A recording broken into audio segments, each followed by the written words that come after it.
It's absolutely a sense of obligation, not a deep-seated want to be good. I just want to be neutral. I just need to get carbon neutral. You'll never get carbon neutral. I'll never get carbon neutral. No, there's like multiple things. Yeah, no, I know. You're in an endless spiral forever. Folks, it is so nice to be with you here again. This is the That's Not Funny comedy podcast. We are two friends that love each other but do not like each other. This is Jeff. This is Tyler, and we're trying to bring a little bit of our life into your world. Our juice into your... Oh, fuck. Into your mouth. Wait, that's... Yeah, that's right. Drink it. That's the first time he's ever done that. Yeah, he does the juice to me typically, but I said, you know what? Take a different path to work today. You touched my lip, too, when you did it. Well, sometimes that's what we call collateral damage. Circa 2001 with Arnold Schwarzenegger. Okay. The only action movie as a kid, I was like, I think I like this. Wait, what movie was it? Collateral Damage with Arnold Schwarzenegger. I didn't like action movies as a kid at all, but I felt like I needed to like make my dad love me. Yeah, no, 100%. But when I saw Collateral Damage, I was like, yeah, that's cool. I like that. So for me, there's the action movie, which like let's call it like a PG-13. Like there's a PG-13 action movie that's like kind of fun for the whole family, and it's like pretty. Okay. It's pretty like straight-laced. There's like some comedy. There's situational comedy. That was always bullshit for me. But what I did get into was like real dark shit. So like Wait, Man on Fire. Really quick though. Yeah, what's up? We probably shouldn't have that on, right? Have what on? Is the music always on outside? I don't think it is, right? Yeah. It's always been like that. That's what I was saying though. It feels loud. All right. Yeah, no. It's played like this. It's played like this. I'm cutting this music very soon, folks. So if it's unbearable, just live with it for a second. With us. So like Man on Fire, with Denzel Washington. Oh God, I watched an obscene amount of Denzel flicks as a kid. Yeah, I don't know why. Because they were good. Bone Collector, anyone? Because they were good. That's why you did. So there was like all this action that's like, oh yeah, they're chasing the bad guys that are gonna rob the bank, and then there's like Man on Fire that's like, this man is going to torture, murder like 75 people, and when you're 8, you're like, I kind of can. I don't know if I can we really conceptualize that, but I feel a warmth. We didn't know that gender was going to become so fluid back then, but like I think if it was and we did, we would be praying for like the black surgery. Like when you're watching, you're like, I want to be Denzel, but I just feel like I can't be Denzel unless. Wait, that's race, not gender. I know. Okay. But I'm just saying, like back then, I wanted to be Denzel.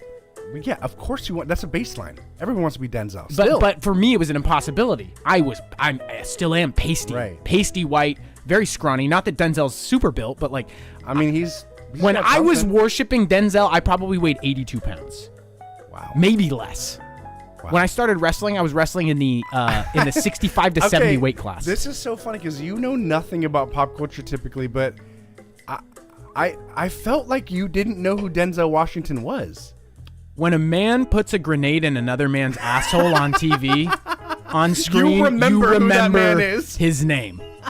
So I remember Denzel. There are not a lot of people that I remember, but I remember Denzel. We need to see more Denzel. I would like. I couldn't agree more. What kind of happened to Denzel? I don't know. What happened to a lot of people? The nice thing got old and died. Nice thing about Denzel is I don't think he's ever like. Even Morgan Freeman was exposed to being like a fucking creep on set or like doing like weird sexual shit. When you don't, when you hear it the first time, you don't see it coming, but when you look back, you're like, that actually makes sense. Hindsight is 20/20. You're like, he's Bill Cosby light. Yeah, but Denzel, I don't think he's got caught. I don't think he's got caught up in the game. Like I think he's like straight laced. I hope. You think? You think he got caught up in the game? I need him to be straight-laced to still feel good about life, everything, love, stress, and setbacks, because it's too much. It's really too much. I can't do a Morgan Freeman. I should really get a Morgan Freeman down. You should try it, except when you do Morgan Freeman, it's just going to be Christopher Walken. It's always Christopher Walken. I'm going to do Denzel Washington Scandal. Washington Scandal? Can you try to do your best Denzel impersonation? Jesus Christ. Can I please just do Christopher Walken reporting on Denzel Washington? Sure. Okay, thank you. I need a break. You know, I need an easy win. All right, we'll go ahead. Okay. Well, I need the news first. Here we go. Denzel Washington was shockingly accused of cheating on his wife, Pauletta, less than 3 weeks ago. While the A-list star has kept relatively quiet since then, the Two Guns actor couldn't escape Savannah Guthrie's curiosity on the matter while promoting his new movie on the Today Show, July 29. Is that it? He just cheated on his wife? You're allowed to do that. That's kind of what I was thinking. Like, I was like... I mean, I'm not a proponent of. Yeah. I never would. I'm not a cheater. I'm not a piece of shit. But, like, you can do... Like, Yeah, all no, the it's presidents... okay, when you're... Exactly. Like, presidents. literally Martin Luther King. Literally Martin Luther King. Like, when you're at that level, that's like, okay, you know, listen, as long as you're not fucking, like, holding somebody hostage in a torture cell. Yeah, you get to... The bar has been lowered so much that I'm not shaken by that. I'm like... You and literally every single other person in Hollywood. But consent, but kid still, stuff, like, those are things that we have to follow the rules on. You can't kill cheated, openly. Cheated for years, though. Yeah. Cheated for years. That really does. Wow, she's pretty, too. I mean, Denzel, what are you doing? What are you doing? God damn you, Denzel. What a fool. He was even given another chance. Oh, and then he blew it. All right, I'm cutting this. Pauletta. That's a rough name. This jazz is getting cut. Cut it. It cut like my respect for Silence. Denzel. You infidel. Let's give him a Can you moment say of silence. infidel for like in that context too? Infidel. I'm not asking how you say it. Did you ever watch the Kevin Bacon movie though, where he's like losing teeth and shit? That's a Stir of Echoes.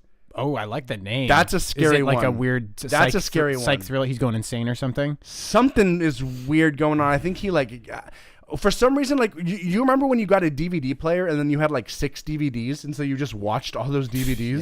Yeah. For me, it was like The Matrix, Stir of Echoes, I think The Bone Collector with Denzel, and then this weird movie called The 10th Kingdom, which was this insane... Wait a second. Is that like a Japanese war movie? The 10th Kingdom? Yeah. No. It was like this weird... The 10th Kingdom, I recognize it was like that. this made-for-TV movie that had like a 3 DVD release, and basically it was just like 11 hours of all these fairy tales like intertwining into this Was insane... that pretty dope? I loved it. Yeah, that sounds... I mean, if I had that... It was good shit. As a kid, I probably would have liked that a lot. It was good shit. I would like... Honestly, I would like to watch The 10th Kingdom. It's been it. a while. I mean, I would love I'm to do due. like a viewing party here sometime. I would like that would that. be a fun one to do a viewing party for. The 10th Kingdom. It's on at like pretty low volume. We're really just kind of chatting over it. It's actually like we should do it for an event because it's literally like 11 hours. It's a long. Do you want to plan an 11-hour 10th Kingdom? Well, I love how we could pick something that's so much more fucking relevant, but instead we're gonna pick something that had like 240 DVD sales total across its like 10-year lifespan being sold in 100%. Goodwill.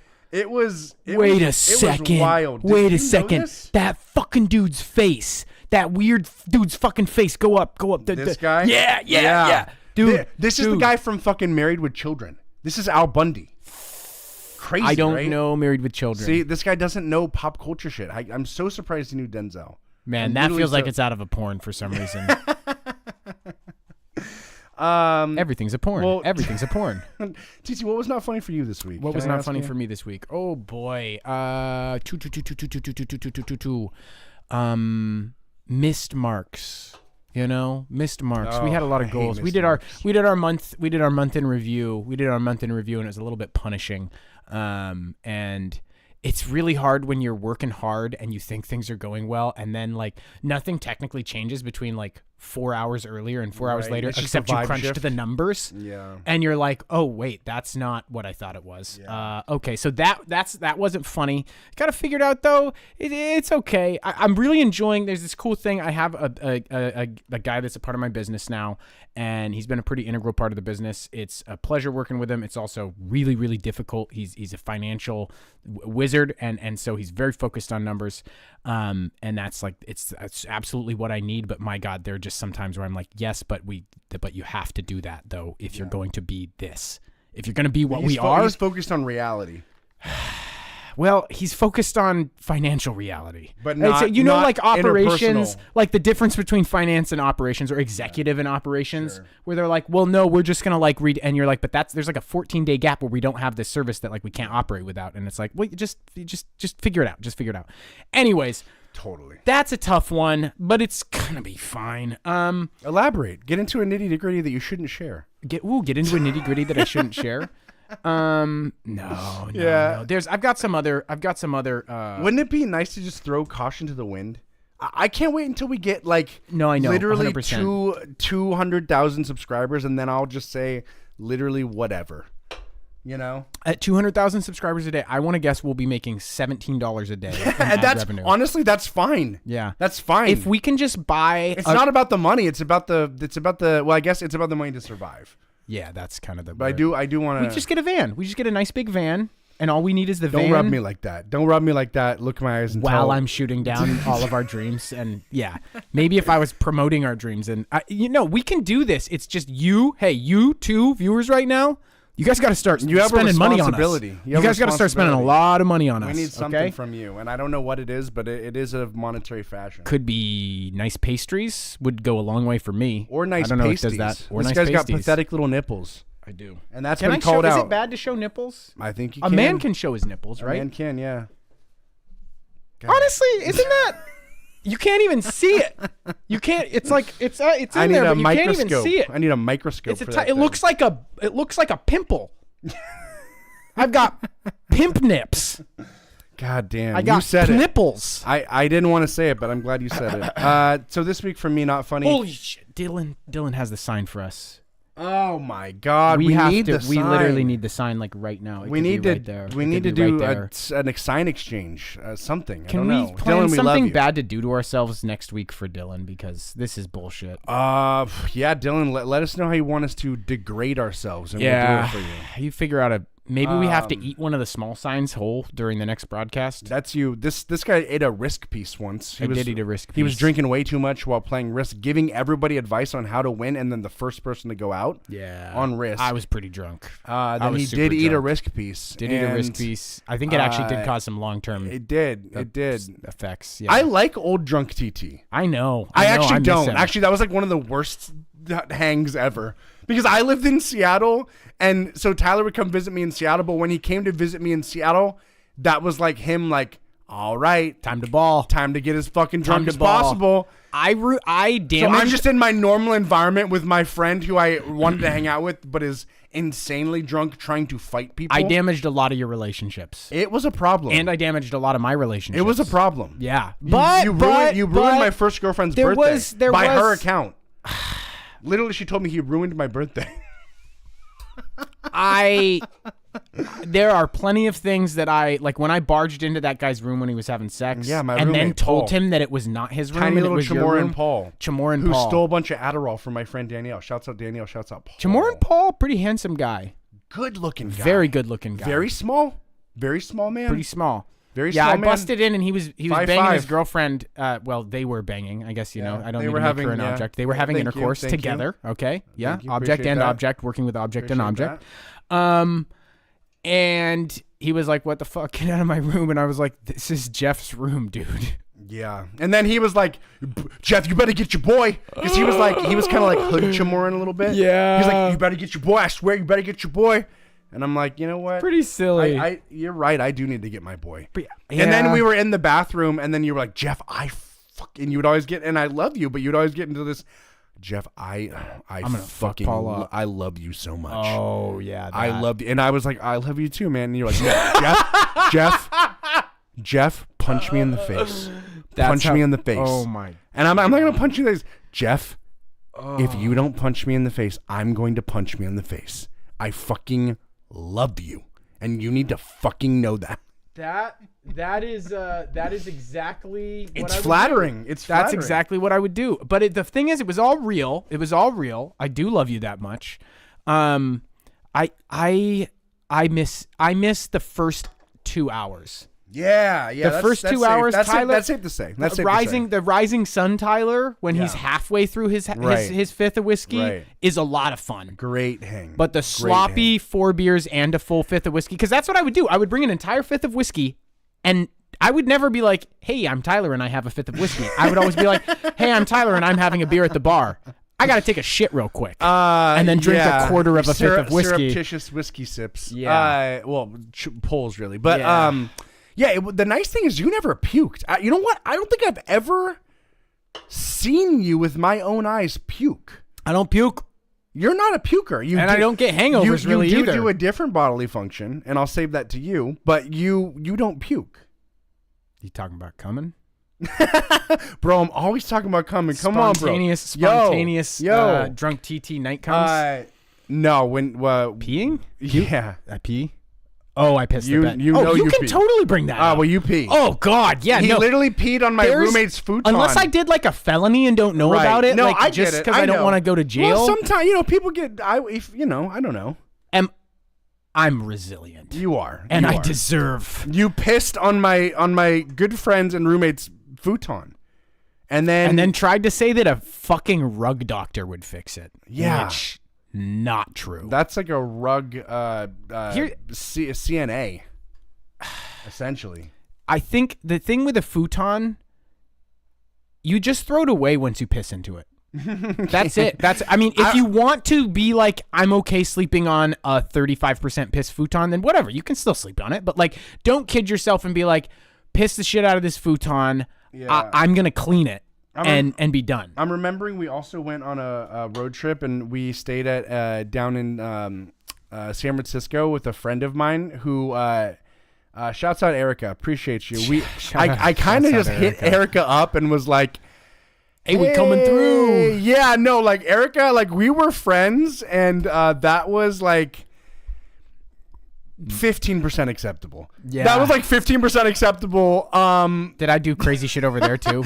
Well, what you did is, folks, I did a lot of crazy shit. And it wasn't your fault, but they were traveling with their dog, of course, and their like 16-year-old Chihuahua. They had incontinence issues, and the Chihuahua pissed on Erica's blanket.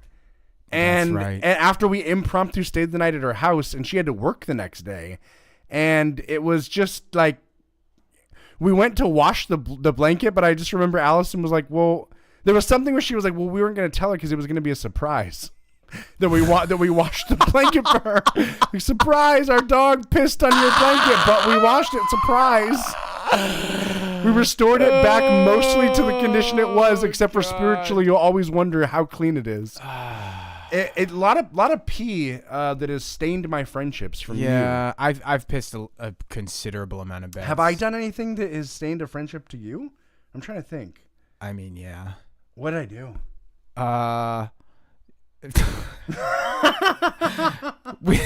Now I don't want to get into it. Right. No. What happened? I'm trying to think. I feel like I've been a pretty like even keel guy. You're good. Okay, it's wait. That's actually hilarious to say because so many times I've not been an even keel guy. Yeah. It's not that you got fucked up. It's that you got fucked up. Okay. It's that you got fucked up. Sometimes you get fucked up about stuff emotionally, and then are just kind of like a little bit standoffish. But there's never been a point where there's never been like an event. It was like I ruined that event for you. Yeah, no. I mean, I really want to have something. I really want to pull something out. I mean, early Allison and me stuff with you. Okay, sure. That got pretty weird. Yeah, that got pretty weird. And it was almost like we were almost kind of written off. It was almost like, nah. You know? Got weird for a second. Well, this guy, I mean, to turn it back to how you're a bad friend. Absolutely. I mean, you sort of abandoned me. You abandoned me in some regards. We had plans to move to Seattle, and then, that didn't happen because this guy wanted to get married at 18. And, I get it. Young love. I get it. We've all been there. The funny thing is I really did want to move to Seattle. That was going to be fun. It was going to be fun. And it would have been fun. Think about how successful we'd be right now if you would have just moved to Seattle. Actually, probably not. I don't know. Maybe. I literally would probably be dead right now. Like you would have gotten into some actual shit. I actually probably would have been stabbed to death in an alleyway, a dirty fucking alleyway, and just died. Like my last thing is the visual of a rat scurrying underneath a fucking dumpster in just a greasy alleyway. Oh God. So I think. I'm surprised I'm not dead with how I acted in Seattle when I came over there. But if you lived in Seattle, it wouldn't have been such a thing. You would have been said like, I'm in my place where I normally am. It wouldn't have been like, I'm going to Seattle. It would be like, I'm in Seattle. That could be true. The problem is whenever it used to be like if I pass by a bar or I pass by the casino. Yeah. That affects my judgment for the rest of the day, Dude, yeah. Like I used to go, I would get off of work. It was a crepe was a crepe guy for a while, You were and I loved cute it. little crepe boy. I loved we brought it. this up the last week, but I took never get so tired of how much cute of a pride crepe in boy that you were. in the making of crepes. Like Your I little learned, I sweater made vest. flourishes, and I did a sweater vest. Oh my god! I like did all these flourishes, and I timed myself and got as fast as I could, and I did all these like good. artisan cuts, and like I really loved it. It was and really quick, you served Natalie Portman. You did. You maybe gave Natalie Portman the best crepe of her life. I did, and I have a napkin with her saliva on it that I'm saving to blackmail her with. I mean, no, I was just gonna like when I'm dying, like choke on it and jerk off at the same time. Probably is what I was gonna do. All right. Well, I mean, I did eat the leftovers of her crepe too, so I did get to What did she get again? shit half of the crepe What that did she she get? also shit out. That's kind of neat. That is Right? Wow. I shit out half of the crepe that Natalie Shitskimo brothers. Shitskimo brothers. Shitskimo And siblings. someday I'll be a napkin gag. I mean, she's probably not gagged herself with a napkin that she's used. So. I don't. Maybe though. But I did get to serve Natalie Portman, and What did she order? she ordered a buckwheat. She ordered a buckwheat crepe. She ordered a sunrise buckwheat. What was Sunrise the is like tomatoes? a breakfast crepe. There's tomatoes. There's tomatoes, egg, ham, like two kinds of like cheese. arugula. Oh yeah, there's spinach. There's spinach in there. Okay, yeah, you have to no have onions. Green. You really have to have a green. No onions. And my big move is, and nobody else did this, but I would sometimes throw stuff on the crepe pan, and they're all like, "But you have to clean it afterwards." And I'm like, It cleans itself. "It cleans itself, it's bitch." 500 degrees. If you know the right angle to hold your crepe wand at, Yeah. Come on. This shit cleans itself. Don't be a pussy. So I would like heat up the ham and the stuff and fry it up on the crepe sometime, the crepe pan for people. Anyways, I did that. Where was I going with all of that? I used to get off of work at the crepe shop and I would go to the Island Bar and Grill.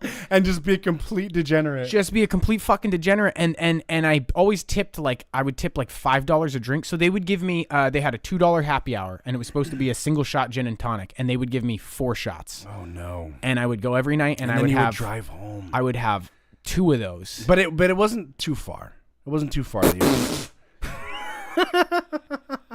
It was not that far. It wasn't too far. Was through a school zone.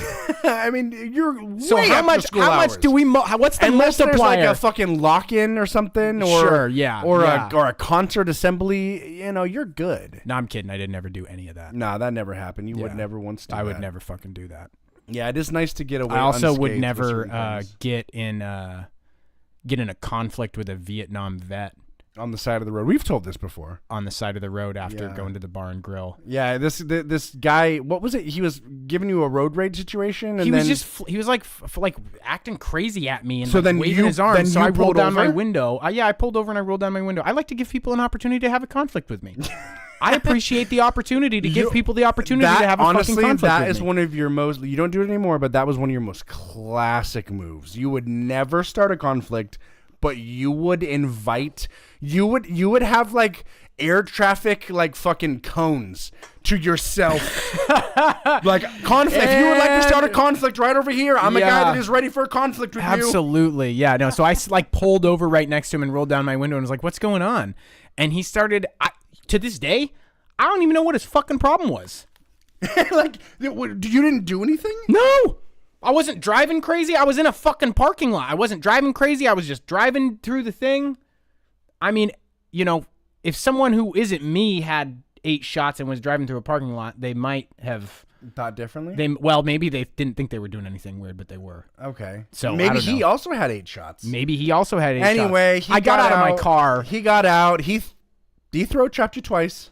He throat chopped me twice. throat chopped him twice. His opening debate, like if you go to like a high school debate, his opening statement was just a fucking throat chop. Which is very tactical. Wow. I was like, I do literally you was like, want I results? might die. Do you want results? But I'm in honor. I'm like, I wanted to give him a salute. But then before I could even respond, I'm like gagging on my throat chop. And I like bring my hands down and a second throat chop. And at that point I was like, this guy's going fucking Honestly, down. you kind of did nothing wrong then. I didn't. You just had been drinking is the problem. And then there was ladies that saw this confrontation, and then you sped off, and they were like, "Call the police." Well, they blocked my car in, and I actually had a friend with me, a certain Dane, who has now passed into the nether realm. Rest in peace, Dane. R.I.P. Dane. Seriously, R.I.P. Dane. Lot of good, weird, bad, awesome, terrible times. Keep the story going. Anyways, they blocked in my car, and I had to be like, hey, so Dane, you have like probably 30 to 60 seconds to move them. And he was like, what are you talking about? Like, I can't, it's a bunch of old ladies. And I was like, Dane, you need to get the fuck out of the car right now and go move those 3 women. And he was like, I'm like, go, go, go, go, go. So he just made a big U shape with his arms and just slowly pushed into them until they were out of the way. And I backed out of the spot. It was like very gentle. He was like a slow bulldozer. He's like very gentle and just corralled them out of the way. And I backed up, and then he jumped in the car and we drove off. Because I did a takedown on the guy. I did a wrestling takedown, and he hit his head. He hit his head. He went down pretty hard. God, I wonder if he check died. the obituaries. Yeah. Nah, he didn't. He was fine. I checked. Also, didn't do any of that shit. That's a completely imaginary story. Oh, you can contact him for business inquiries at 360. Yeah, so what wasn't funny for you this week? This isn't really this. It's kind of stupid. I hate it when things can't. I hate it when you when things that you should expect to work just don't work. And I know that it's just like a privilege of living in this modern era, but it's just like fucking work. Why? You like have this thing and you're not doing the thing, and like you have 70 people that have worked tirelessly to make this process a thing that I can just take advantage of for money as a service, and you're just not fucking working, and I don't know why. And I just spent 2.5 hours on this, and I didn't really have that to spend, and I honestly should have reallocated my priorities. Yeah, I should have done that always hurts too afterwards when you're like, and that was actually a waste of time. It doesn't matter enough. I should have done the biggest thing, but it's like, okay, I have an opportunity. This is at work, of course. I have an opportunity. I don't get 15 minutes. I don't get many quiet moments. Let me try to do this thing that I so get where you're coming really have been trying to just cross off the list. Let me just get it. And then it gets deeper and deeper and deeper. And then you're like, okay, well, I spent some time, but this is good. This is going to help so much. This is going to be a spiritual win. This is going to turn into results. Even if it doesn't, like, this is just good to know. It's sending a fucking mailer through MailChimp. Sending out like a newsletter, sending out like a recurring thing through MailChimp. And funniest shit ever. And I have had to develop a newsletter on my to-do list for like 3 months now. I have been trying to do it, and I before I was like gonna like do kind of like a different like method that was kind of like janky, and I was like, no, let me do this like the nice, normal, real way. And I was like, I want this to be professional. I want this to look good. You know, D&D is a thing. It's not hard to do D&D. The weird thing is it's literally on right now. That's the second ring. Jack. This guy loves to get phone calls. Jack this is too. Must have literally called twice. Yeah, do not disturb is on. Jack Royal with the funding group literally just called twice. I hate motherfuckers that call 2 times in a row. And he's just a sleazy salesman piece of fuck. Fuck. Can we talk to him? Yeah, sure, we could. Can we give him a call? Well, the thing is, you actually might want to. I actually might want to use his services. I told him like 3 months ago. I was like, yeah, call me back in like 3 months, Jack. Oh Jesus, I would never want to be one of those caller guys. Anyway, I go to send a test email, and it's just like, I send the test email. It doesn't work for my work email, and then it doesn't work for it just doesn't come through for my work email. For my personal Gmail, it literally goes to my fucking spam.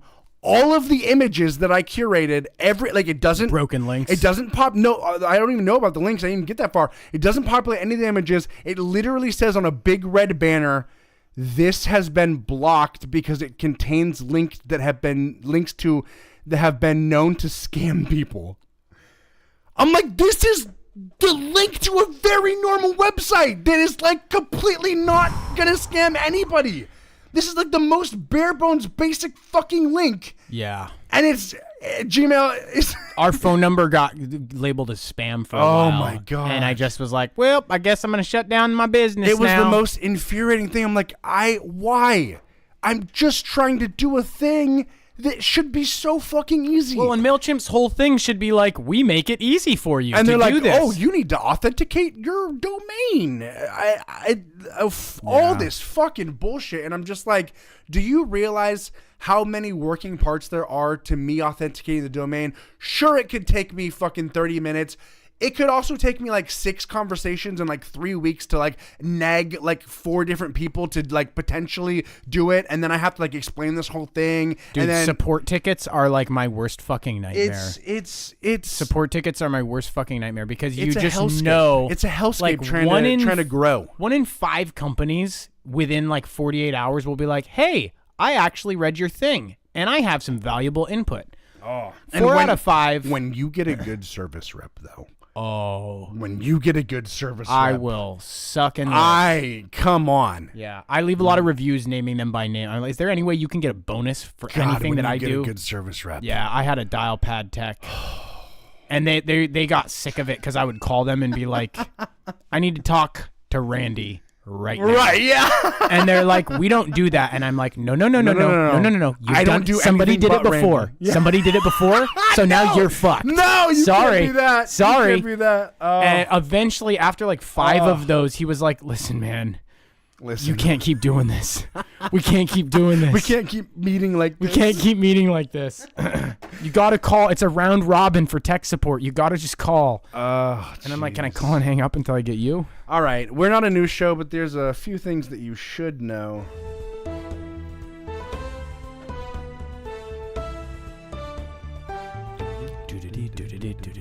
So we're doing a new thing here where we choose on air which stories we want to read. Typically, I just provide 2, but I'm going to provide 4, and then we're going to narrow them down together. If you guys have a preference, feel free to drop it in. So don't look. I'm just going to read. I'm just going to read titles. So don't look. USDA withdraws plan to limit salmonella levels in raw poultry. Okay, USDA is having some real troubles. Right I know. Now. Last week milk. Well, last week it was the FDA. Okay. I believe. Or no, maybe it was the USDA. FDA would be. Well, no, Food and Drug Administration. Yeah. Slow pan to fucking Elon Musk cutting. He's out though. Yeah, He's I out. know. He's stepping out. Didn't he walk back because like a bunch of like wasn't Tesla like. Well, I mean, yeah, this shit's been like plummeting, I guess, but I don't know what happened there. Was that like was Trump involved in that? Was like that a Trump decision, or was that like an Elon like this isn't a great idea? I have no fucking clue. Neither do I. Supreme Court weighs whether law enforcement can be held accountable for raid on wrong house. Rothko painting worth more than $42 million damaged by child visiting gallery. Ooh. Or former divorce attorney arrested in cold case murder of client in 2013. I think we definitely do the raid. I think we definitely do the raid. Okay, so raid was I think we definitely got to do the raid. I'm like, in what way can they not and be that held was accountable? really personal for me too, because like we just had a thing happen today where we got a 1-star review. Oh really? Yeah, and it was. Oh no! It's tough because like this lady talked to 2 separate people. I've never, and that would be devastating. It is. It ruined my morning for sure. Yeah. But we had people, so she called in with an emergency clean, and like we verbally discussed a price, and we verbally discussed a visit, and it was an emergency clean, so we always put those as placeholders in the calendar. Yeah. And she was like, "Yeah, that sounds good. I'll review the estimate and approve." Well, she never approved the estimate, but she did give verbal consent to do it, and we did set up a time. Well, 2 people show up at her house on that following Monday. She's like, I didn't approve any estimate. Okay. I didn't do jack shit. And so we've got a situation that's here. It's like they raided the wrong house. We sent people to the house, and we actually have had we almost cleaned the wrong house one time. I do remember that. Yeah, we almost cleaned the wrong house one time. They sent you the wrong address. And it's funny because like for us, we've got like a sales rep, we've got an admin person, we've got me, we've got the salesperson, we've got the person involved that's like the client. Sure. There's all these different things, and like if you like raid the wrong house and just like accidentally shoot someone in the back of the head, right. It's like probably 4 people's fault, and probably like they just like spilt some soda when they were reviewing the document. But it's easier to happen than you think. It's super easy to happen. Wait, so I mean, they just showed up there? Like, what's the problem? They're pissed. 1-star review. Because you showed up? Yeah. And then you were like, oh, miscommunication, no worries. Yeah. What the fuck? So the estimate gets automatically converted to an invoice. day of, and so they got sent an invoice for it. Okay. And And I it guess- automatically gets sent out. Yeah, but I voided it and was like, okay. "Oh, so sorry about all that." You did kind of say you wanted it though, but Well, you're just trying to like systemize. we were trying to like do a good job for it, like emergency claim, like we right. hold the spot. So I don't know, it's kind of a weird one, but that's why that one holds a special place in my heart because I'm like, oh, I get that. Yeah. All right, so we'll do that, and then salmonella. We already did milk last. Yeah, but I kind of feel like we should. Yeah. I feel like we should keep. follow that thread. Yeah. Sorry, Rothko. I mean, I like the Rothko. It's up to you. The second one you pick. You pick the second one. What do you want to do? Let's go ahead and not do former divorce attorney. Yeah, Let's do that. Scratch that. Whatever. Rothko. I want to know what the kid did. I do like Rothko. I really like Rothko a lot. Rothko is the artist. He is. Okay. But you know, oh, crazy. You know what? Because I have generalized anxiety disorder, I'm not going to do the chicken because I've been trying to eat a lot of chicken. So I'm just going to kind of like ignorance is bliss that, and we're gonna visit Rothko. See what's going on. People are going to start getting really sick though, folks, because we're Potentially. we're cutting regulation for very food. very potential. All right, so why don't you kick this bad boy off? How about you want to kick this? You always kick them off. It's a kind of a routine at this point. That's a third thump. A lot of thumps happening. Yeah, a lot of thumps. Happening. I think one thump. What are you gonna do? Two thumps. Hope it doesn't become a habit. Three thumps. It's a I have habit. to say something. It's a habit. I have to say something. Yeah. The Supreme Court weighs whether law enforcement can be held accountable for raid on wrong house. The Supreme Court hears arguments Tuesday in a case testing what recourse victims have when federal officers wrongly invade their homes. At issue is what law enforcement refers to as weird way wrong to phrase house that. raids. Wrong At house issue? raids. At issue. Yeah, I see. The issue. Wrong house raids are the issue. Right, That yeah. they're okay. It seems like you could have had a more zhuzhed up terminology there. You Wrong could house have done raids. that. Wrong house raids.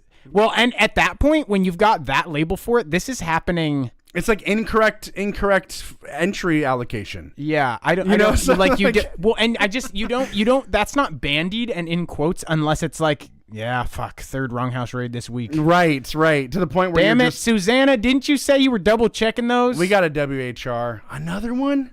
Twice in one morning? Local, state, or as in the case before the court, federal officers smash into a private home to find a suspect, but it's the wrong house. That's what happened in the middle of an October night in 2017 when Trina Martin, her 7-year-old son Gabe, and Trina's partner Tol Kliat were asleep in their Atlanta home when they heard a loud bang. A team of FBI and SWAT agents had used a grenade to blast open. Wow, you think you would just use the pusher man? What the fuck? Grenade to blast open their front door. The agents were serving an arrest warrant for a neighbor accused of gang activity. The problem was they had the wrong house. No shit. Inside the house, Martin, her son, and her partner were terrified. She recalled to NPR, quote, "Why would SWAT be here?" Very reasonable question to ask. She remembered thinking, we're just regular people. Okay, see, now that's what somebody with gang activity might say. So let's kind of reserve our judgment here. Armed law enforcement officials charged up the stairs, eventually handcuffing Kliat and leaving Martin in the bedroom, unable to reach Gabe, who was hiding under the covers, or else they would have handcuffed him too.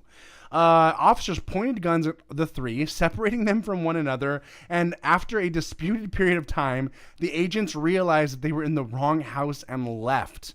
One officer came back later to apologize after the team had successfully executed the raid at the correct home down the street. In 2019, the family sued the FBI and individual agents for the wrong house raid. It's never easy to bring such cases to state court, and is even harder in federal court. That's because the federal government is generally immune from being sued, except in certain circumstances set out by Congress. So they literally charged in with a grenade. They grenaded the wrong house. Flashbang? I said grenade. I don't know. Okay, I gotta. And then they held the three of them separate at gunpoint. Were there any kids? There was a kid who was hiding under the covers, and they were literally like, oh, wrong house, and left. And then one officer came back and was like, hey, sorry about all that. Okay, so I get federal immunity. Like, I do get that because you have to be able to act rapidly and without fear of consequences if you're going to like, stop a terrorist attack or like get a drug ring. You should get something. Exactly. It shouldn't be like you can sue them, but it should be like here's a $50,000 apology. Yeah, that's totally here's worth our $50,000 wrong rate apology. It should be more. That but should 50 be is like really acceptable. You get to like 50, and then like a comped flight for like to like Orlando. Like you get to go to Universal Studios. No, they have like the federal government gets a. They've got like a cop park. They've got like a cop park. Okay. It's like cop themed. Yeah, exactly. Oh my god! It's the roller coaster of justice. Yeah. Right. And there's like there's all the water guns, except it's like Well, you could say a lot of things. You could say so many things. Just use your imagination. Use your imagination and go as dark as possible. The question for the Supreme, but when we get 200,000 viewers, we will say it. We will say it. The question for the Supreme Court on Tuesday is whether this wronghouse raid falls within those circumstances. It's all criminals. The U.S. government typically benefits from, quote, sovereign immunity, meaning it can't be sued, but Congress passed the Federal Tort Claims Act in 1946, making an exception to allow lawsuits against the federal government for harms caused by its employees. The statute was amended in 1974, partly in response to 2 high-profile wronghouse FBI raids. Well, that's nice. These are always funny. You get these disappear for a month, become a master of AI tool, and then this bitch. That's not. That's neither created by a master of AI tools, nor is she a master of AI tools. Horrible. It's trash. That's 2021 AI bullshit. Literally, that's. My God, I can't even. They're calling Notion AI tools now too. Good God. The question for the Supreme Court on Tuesday is whether the statute as amended now allows victims to sue, period. Or can they sue only if their perpetrators of the raid were following government orders? Here are orders from the FBI. The government's argument is that the FBI officers were told to go to the right home, not the home they raided, and that the FBI should be liable for every wrong judgment call a federal officer makes in these stressful situations. I mean, so that's kind of like you being like, well, the cleaners were told to go to that home to clean. They should have verified that the estimate was in fact paid. That's not on us. That's a separate division. It's really, liability is a real pain in the ass. I get it though. It's kind of like you. It used to just be you can shoot people over stuff. Yeah. Like it's not like you can shoot people willy nilly, but it's like, if somebody breaks into your house in 1885 and you shoot them, like fucking good shot, bud. Yeah. We're having barbecue. So they're talking to, I mean, some of this is not really that important. So my thing here is if they do wind up doing this, are people going to be allowed to go backwards? Because if that's the case, like if you look at like Ruby Ridge or like Waco, Texas, like there's a lot of shit where it's like. Well, those were both pretty legit, right? I mean, or were they not? I can't remember. Waco was kind of a gray area, but I don't know about Ruby Ridge. I think one of them was. Ruby Ridge was not legit, and then Waco was like somewhat legit. But then I think they both were like one was maybe not a wrong house, but like wrong info, and then one was like they were definitely putting together firearms to like fight the United States government. Yeah. Well, I mean, think it's Waco. That's Second Amendment, baby. Well, like Waco though, I'm pretty sure it's Waco where they like came in, shot a kid's dog in front of him. Wait, no, Waco was a literal cult.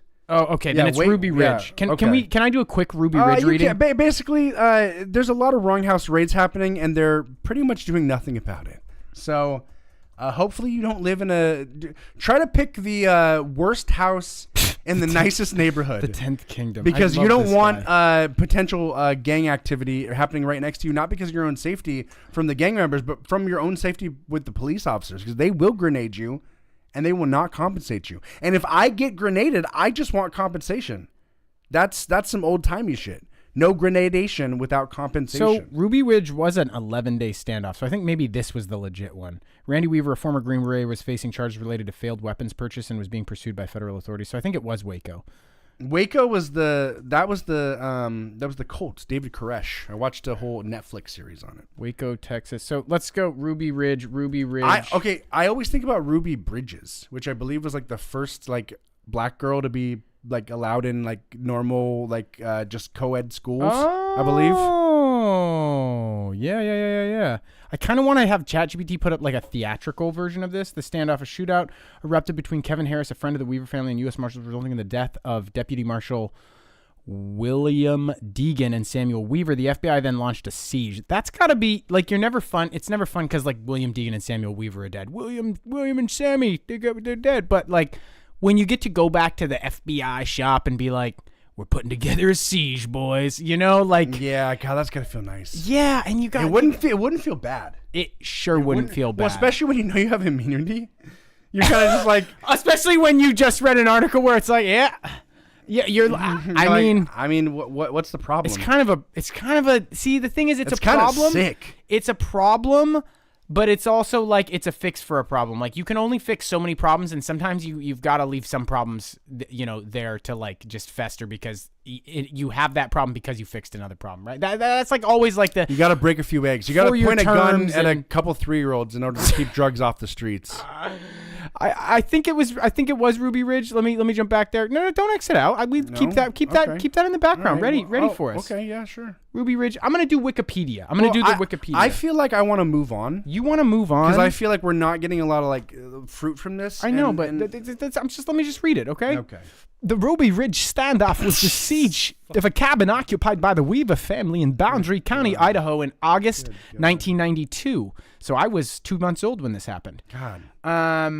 Randy Weaver under a bench warrant for his failure to appear on a federal firearms charge during a surveillance operation. During a surveillance operation, Officer Art Roderick shot Weaver's dog when it ran to them, and then pointed his rifle at Weaver's 14-year-old son, Samuel, who was armed. Samuel fired back at the marshals and was shot in the back and killed by the team. So this is how it all started. Okay. They shoot their dog.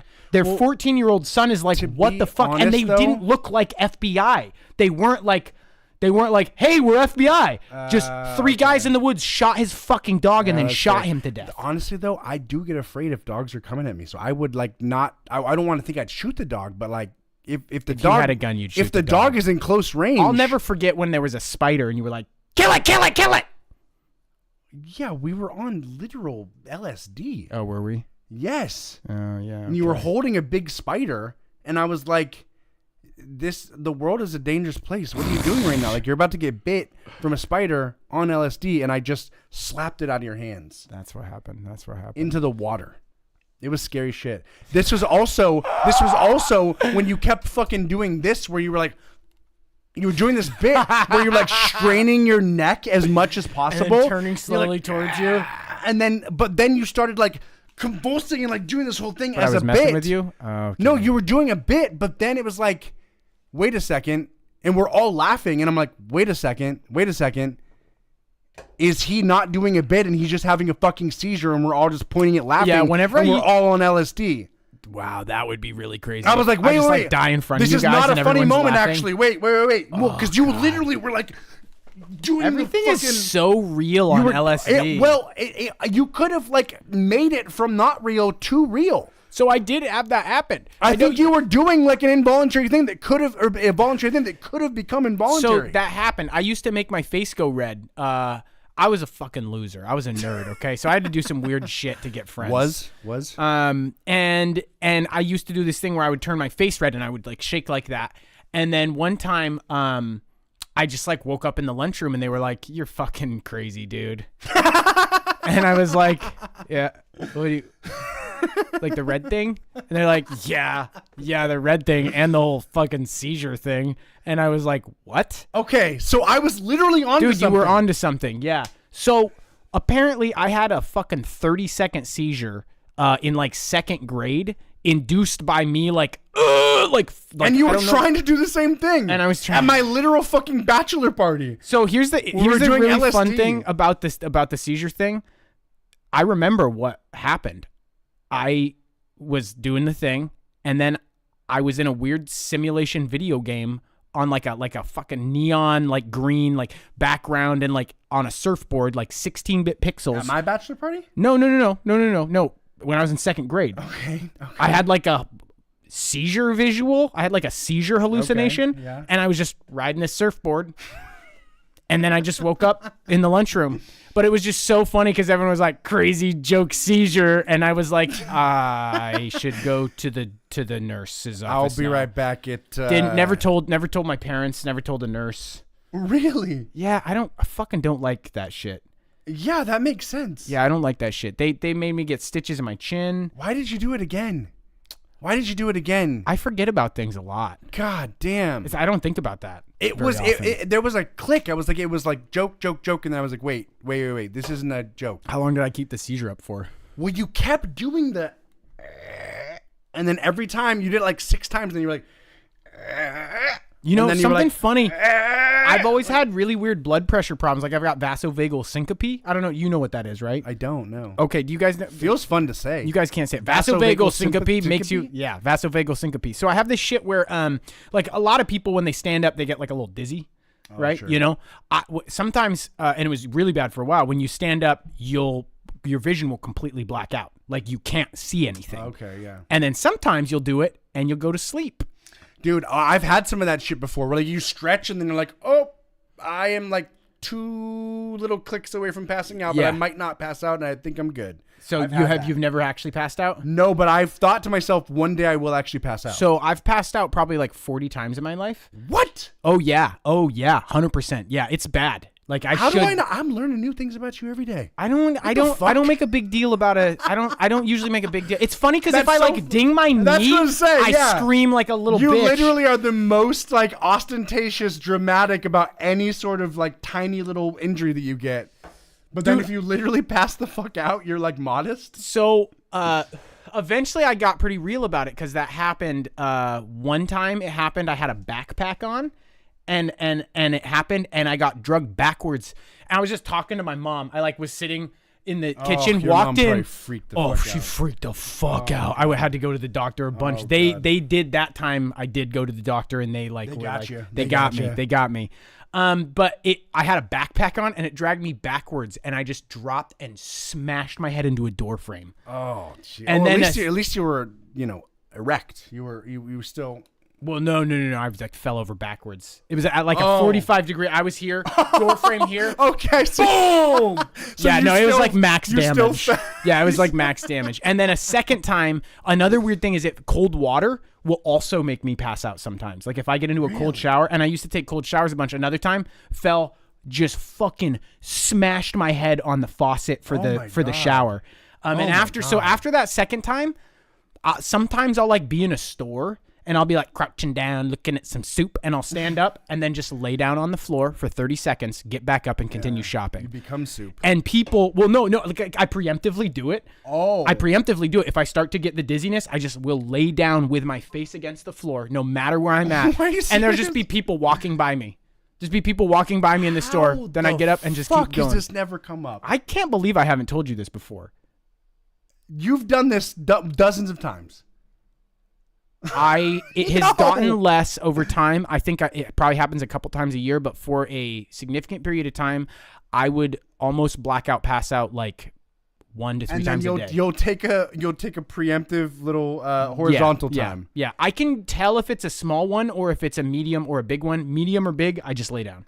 Oh my God. Yeah. And then so this doesn't even get us to the vasovagal syncope part. The vasovagal syncope is a thing where when you come back, you lose motor control to some extent, and it's not a seizure, but it's like a seizure.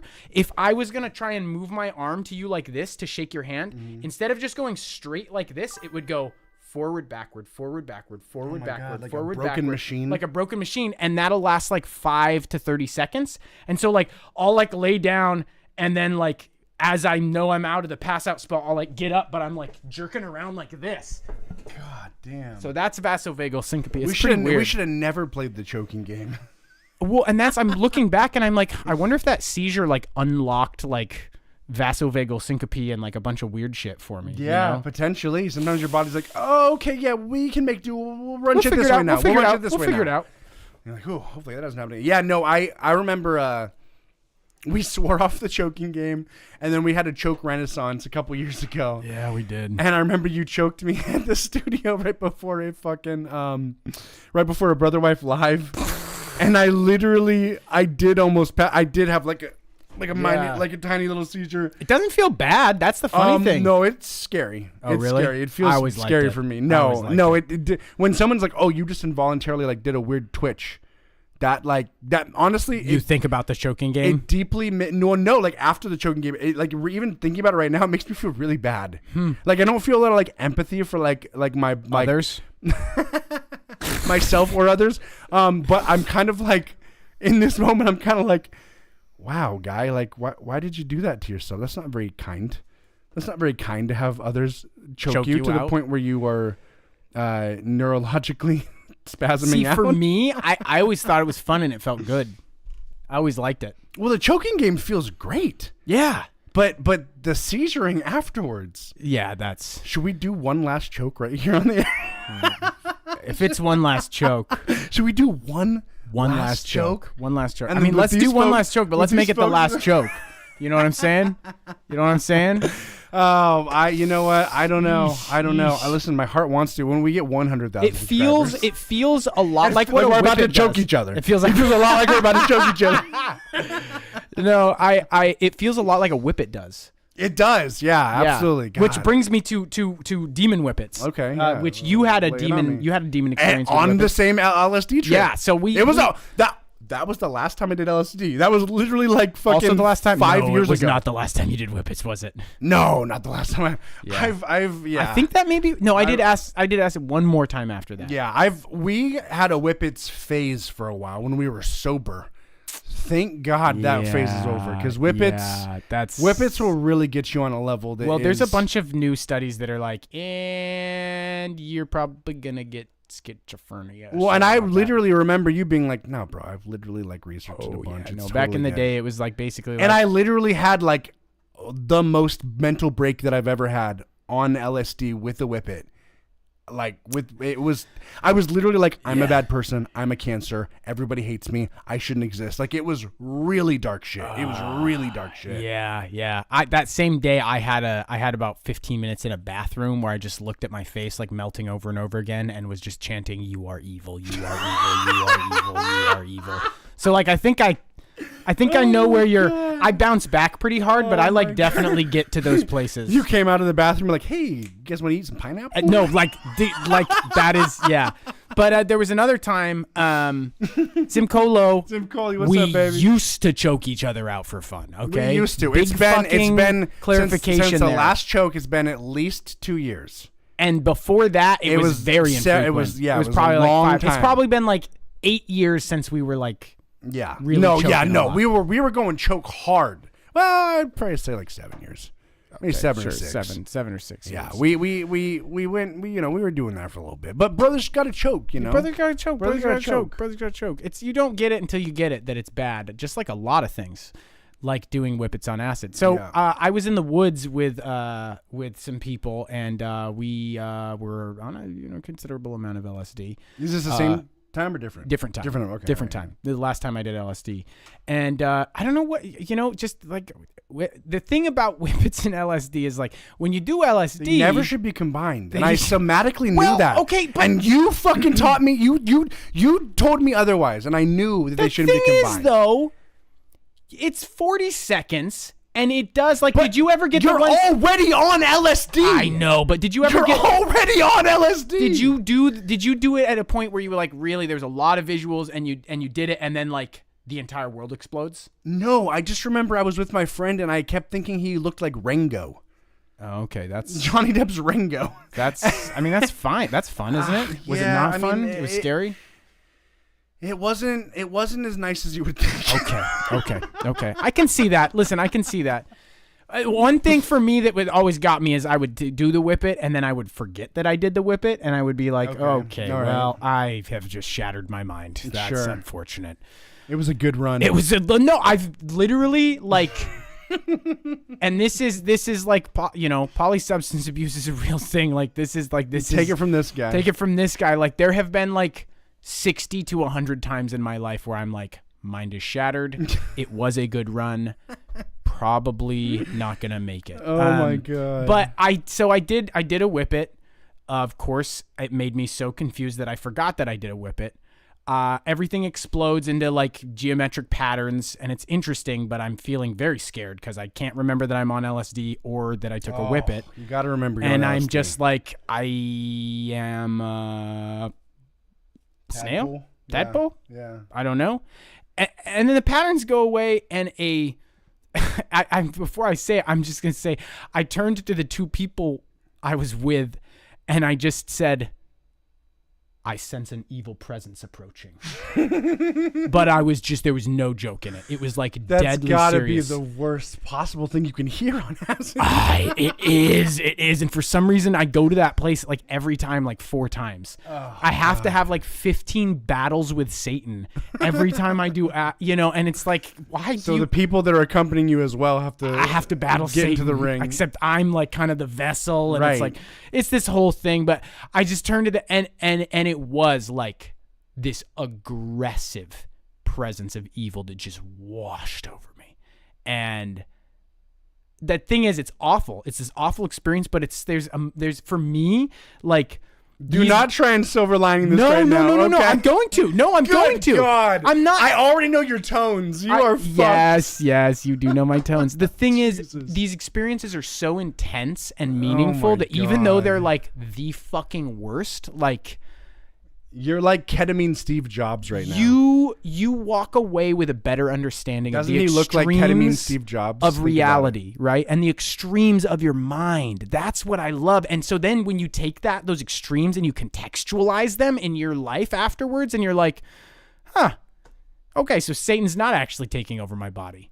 It's I guess it's me just putting Tuesday. a poison gas that deprives me of oxygen into it.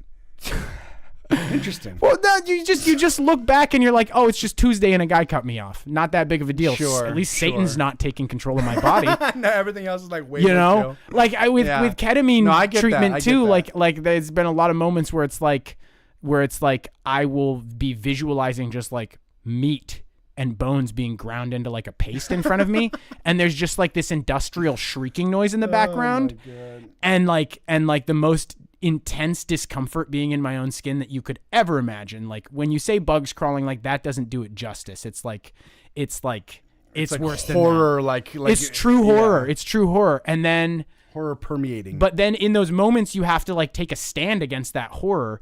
And like, I do struggle with like this deep sense that like the universe is not just callous, not just unknowing, but is like truly malicious.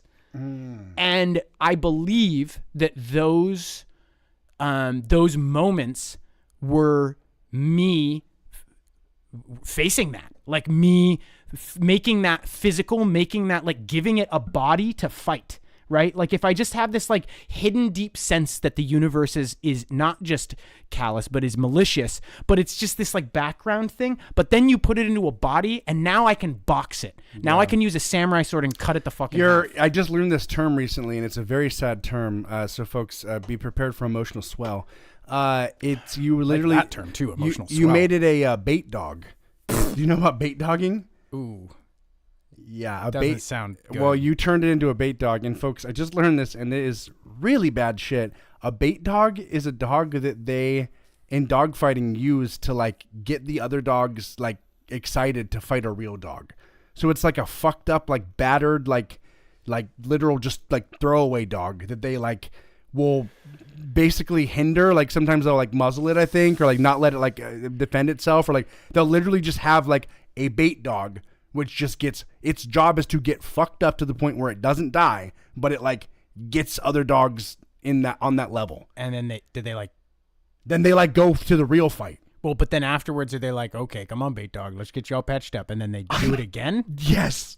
Oh, Yes. Jesus. That's the way it was explained to me. And it is one of the, like, I was always like, yeah, dogfighting's pretty fucked. Like, you know, I could see how people would be like into it and shit, you know, whatever. Like, it's just very like primal, but like, you know, it's obviously like super fucked up, and like dogs are just like kept guy in who horrible. likes dogfighting trying to say he doesn't.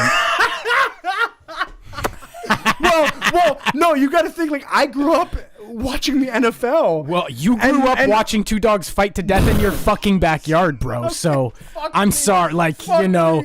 No, if anybody has an easy out on like why they're chill with dog fighting, it's you, because you had to build a fucking narrative that allowed for your parents to not be fucking criminals. My parents literally, there were these stray dogs. We lived in Italy. There was these stray dogs, and they literally tied. They were like, we're sick of these stray dogs. They tied these 2 stray dogs up together, and they literally fought to the death. And one of them just died, and the other one was just chained there to the same post as the dog with the dead body. It's not good. Really fucked up shit. It's really not fucked up good. shit. And I remember that night I like saw the dead dog, and I like had nightmares, and my mom was like, "See, that's why I don't show you things like that." She made it my fault that I wanted to see the dead dog. This guy has got some really. I'm gonna say good, but like good and deeply distressing stories about his childhood experiences. There's great places to go. What are you gonna do? But bait dogs. Really, really fucked up shit. So that's pretty icky. much if you dog fight, you are just the fucking root of evil. Because dogs. Come on, like they should be pet. They should be loved. They should be pet and loved. They should be pet and loved. They shouldn't be literally hindered from defending themselves. And now I'm just explaining way too much. Now I've gone. You know what? It's important. I'm gonna pull up the dog fighting. I'm gonna pull up the. What are you even doing? I'm pulling up the T-shirt. I'm pulling up the T-shirt. If anybody wants to buy one of these T-shirts, you just let us know. Oh, I don't remember this. Yeah, you do. Pull fights. Oh, the Marcus Aurelius? Marcus Aurelius? Yeah. Exactly. Yeah. Wait, is it not in here? Yeah, I also told this story. Why you look for that? For some reason, a lot of pole animal deaths. Really, just 2. Oh no, this is how we got there. Yeah. The other one. The other one. So for some reason, I just told this girl this story to my lovely girlfriend Roxana. But for some reason, we were new in town. Our neighbors had a horse. And my mom was trying to like posture like she knew a lot about horses, and we had the horse at our house. So fucked up. We had the horse at our house, and I don't know why we even were in possession of this horse, but shouldn't have been in possession of the horse. She fucked up. The other people, everybody fucked up. My mom. The only person who didn't fuck up is the horse. Well, the horse fucked up because it panicked because it was tied to a tree, and it kept going around the tree, shortening its lead. Eventually, it panicked and had a heart attack. We come home from shopping at the Navy Exchange, and this horse is just dead, like at the base of this tree. And the fucked up thing is it was a tiny tree that was growing. Like the horse could have just, it's one of those sad horse narratives where they could have just broken free very easily. It's a horse. But no, he's dead. And then we had to fucking tell our neighbor. And then the neighbor, I've already said this on the podcast once, so I'm just kind of giving you the cliff notes. But our neighbor, Justin, God love him, he came over and he was like, super somber, as you would with the dead horse situation. This was his dead horse? I don't know. I don't think it was his, but he was like... I'm just imagining it was like a 8-year-old girl's. He was like doing a horse boarding thing, because like that's a whole thing. Kind of an interesting thing too. It was just I don't know whose horse. I mean, it was their horse, but I don't know what the etymology of the horse was. That's not even the right word, etymology. But there was a horse, and I don't know all the details about the horse. All I know is that he came over. It was nighttime. He kneeled down. He pet the horse's dead body, and he said, "Good night, sweet prince." Man, and that was way too fucking real for me at 14, 15. That was way too fucking real for me. I've never gotten to use or have, it just makes me really sad because like if I think about like, oh, where would you use it? It's like Lupin dies or something, you know? Good night, sweet prince to your boy? I think that's like, you gotta what is its use? You gotta do good night, sweet prince when Max dies. Wait, really? Yeah, let's use etymology right. What's the etymology of good night, sweet prince? Because I think it's used on a human. Good night, sweet prince. No, I don't think so. That's more of an animal thing for me. Hamlet. Is it a literal prince?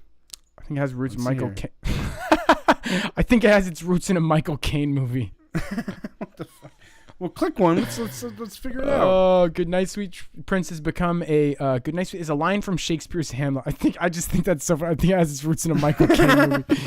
The final scene at the end. This is the cannibalism of culture, the cannibalism of art. Right. The final scene at the end of which almost everyone lies dead on the stage has Hamlet dying in his friend Horatio's arms. In that scene, all those who have plotted the death of Hamlet have fallen into their own traps. Ooh, I don't know a lot about Hamlet. Hamlet put it earlier in connection with the deaths of Rosencrantz and Guildenstern. Fucking great names, by the way. Names, yeah. Who also fell into the trap they had helped set for him in a sentence that has become an idiom. 'Tis the sport to have the engineer hoist with his own petard. I mean, that's nice. So pretty much, yeah, he says bunch of shit. Yeah. Then he does a bunch of shit. And then Horatio says, good night, sweet prince, and flights of angels sing thee to thy rest. So it was I'm glad we took all the extraneous fat off of that. Good night, sweet prince is really the meat and potatoes there. Yeah, it really is. So yeah, not so basically from a Michael Caine movie. It's the rapid fire animal poll murders. Can you get us back to they're in your Canva, which we're not logged in anymore, so fuck it. So fuck it. Gotcha. Yeah. We do have depraved mole slut, but that has no referential context. Really. If you guys want a rapid fire animal poll murders, or a depraved mole slut. I've got another good one.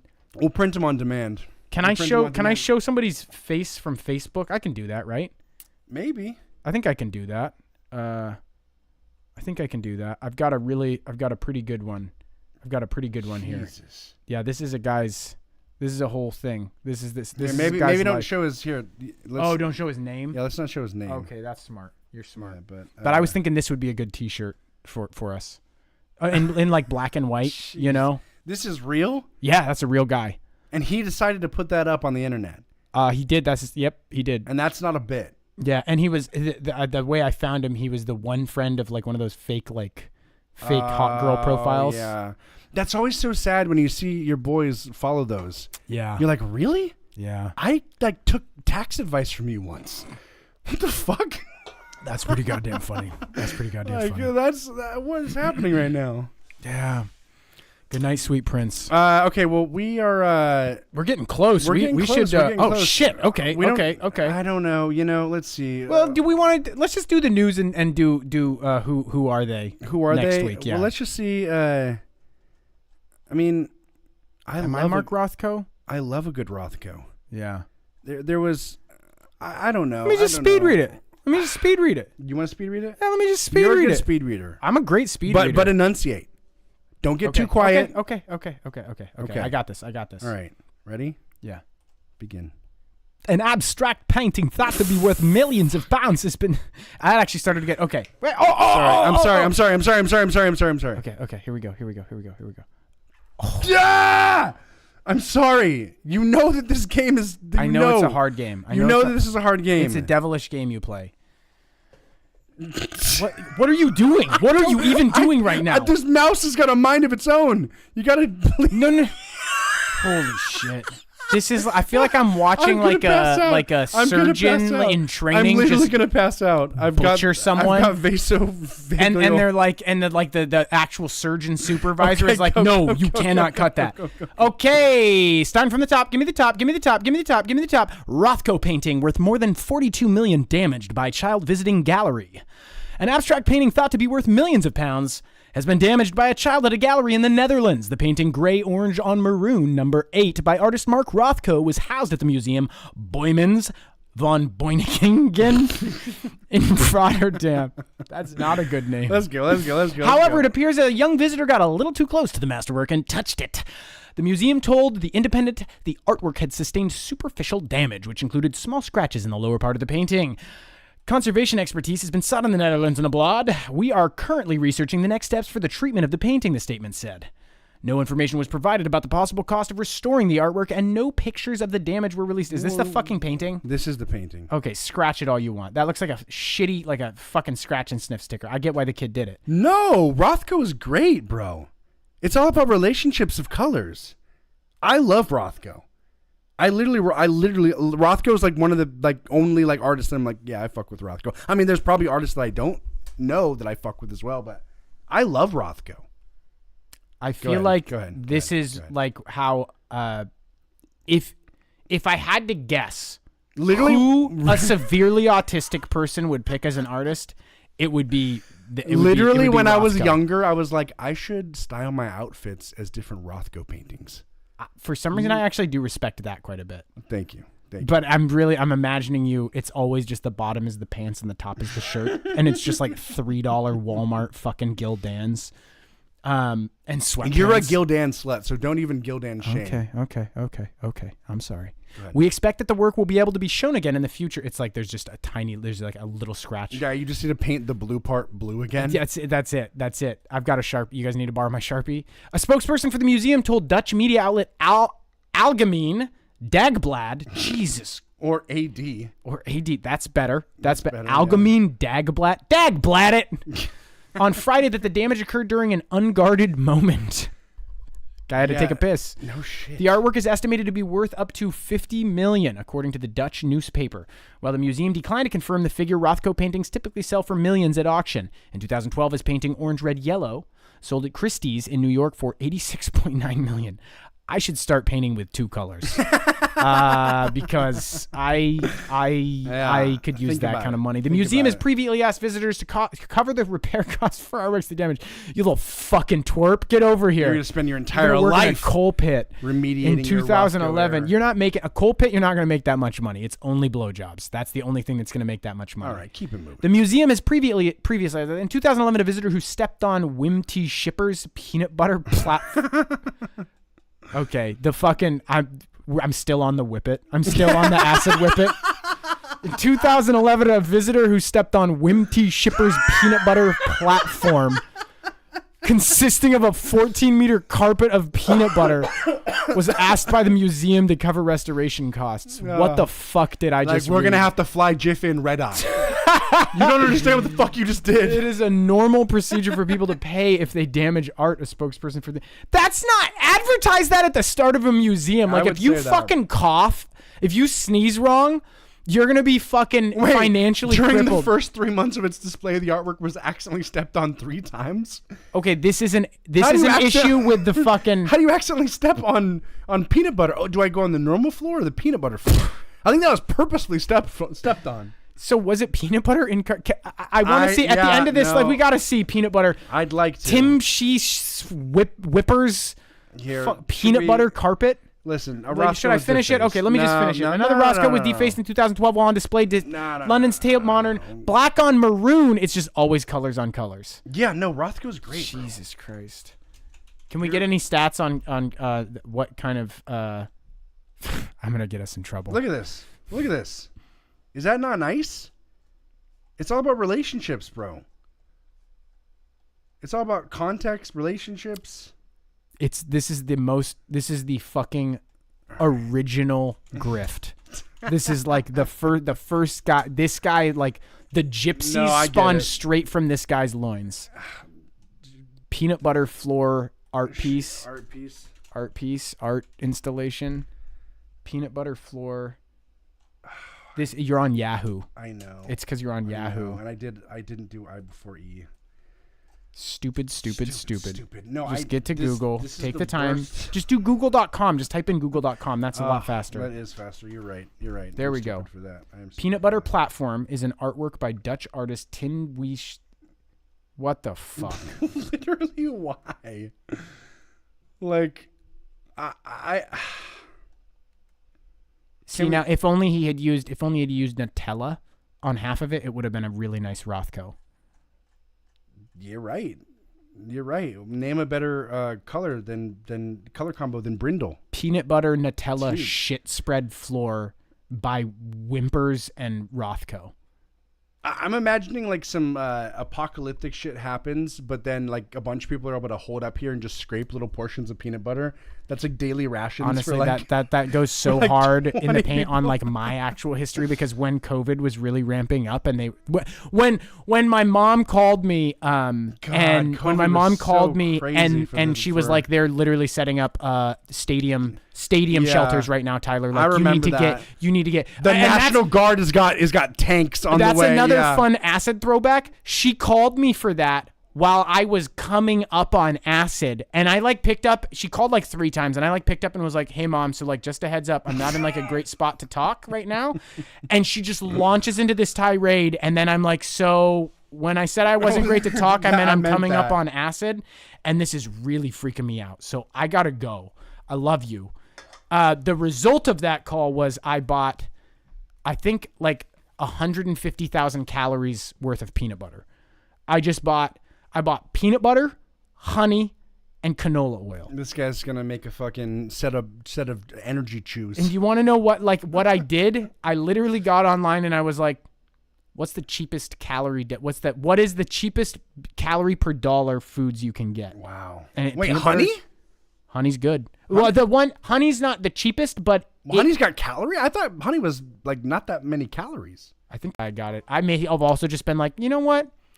We're going to be eating literally a fucking goulash of peanut butter and canola oil for like 6 years. So you love peanut butter. Let's get a little bit of honey in there. Let's get a little bit. On Tuesdays, we add honey. Right. You know, on Tuesdays, we add honey. The oil, we boof the oil. We boof the oil. Fucking oil. That's just for pure energy. We boof the oil. We love you guys. This week, try to, I don't know, try to eat some honey. Is that good? Nah, fuck that. Try to capture a bug. I've been capturing a lot of bugs lately. Yeah, that's not really on my brand, but capture a bug. I'll try two. It's not. You're gonna catch a bug too? I'll catch a bug. Yeah. I caught a pretty good bug last week. Really? Yeah. That's so on brand. Very, very big spider. I don't catch bugs. Very, very big spider with baby spiders. I don't catch bugs. I kill bugs. That's right. That's right. For me, it's gonna be go ahead and make a Rothko painting. And then sell it for $75 million fucking dollars. Get in on this grift. Get in on this grift. We love you guys. We love you guys. Have a great rest of your Monday. Mwah. Mwah. Goddamn.